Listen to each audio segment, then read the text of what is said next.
Think bigger than the problem. నీకు ఒక సమస్య వచ్చింది అనుకుందాం. ఆ సమస్య కన్నా నువ్వు కనుక ఎదిగి ఉంటే అది సమస్య కాదు. సమస్య కన్నా నువ్వు ఎదగడ్డం అన్నది 3 రకాలుగా ఉంటుంది. ఒకటేమో ఫిజికల్, అంటే బాహ్య ప్రపంచంలో నువ్వు ఎదగడం.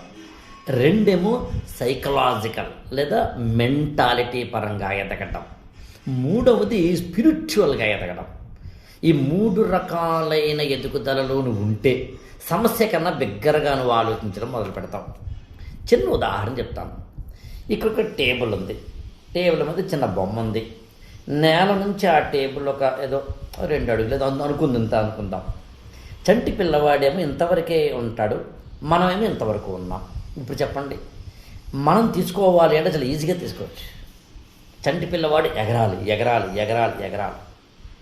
ఈ ఎత్తు కన్నా నువ్వు ఎత్తులో ఉండడం వల్ల నీకు తొందరగా దొరుకుతుంది, సమస్య కాకుండా పోతుంది.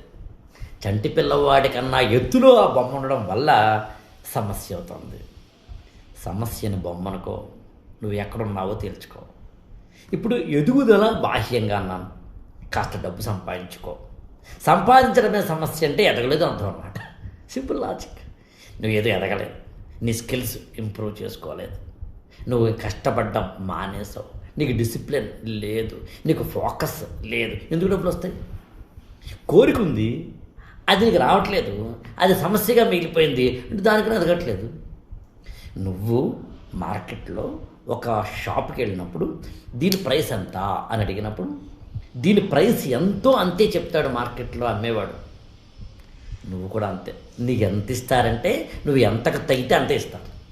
అంటే డబ్బులు సంపాదించడం అనే దాని విషయంలో నువ్వు ఎదగలేదు కదా, పక్కన పెట్టు. ఫిజికల్గా ఎదగడం అంటే అర్థం అది.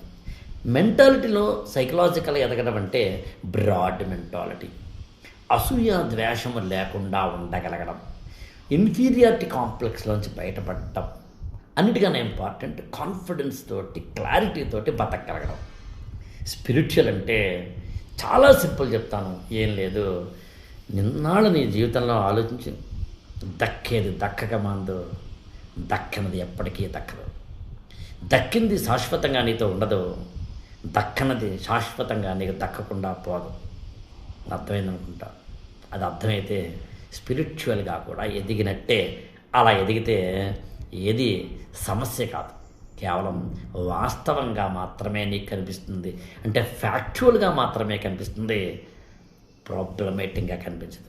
ప్రాబ్లమేటిక్గా కనిపించినప్పుడు నువ్వు దాన్ని ఛాలెంజ్గా తీసుకుంటావు. అప్పుడు ఎదగటం మొదలు పెడతాం.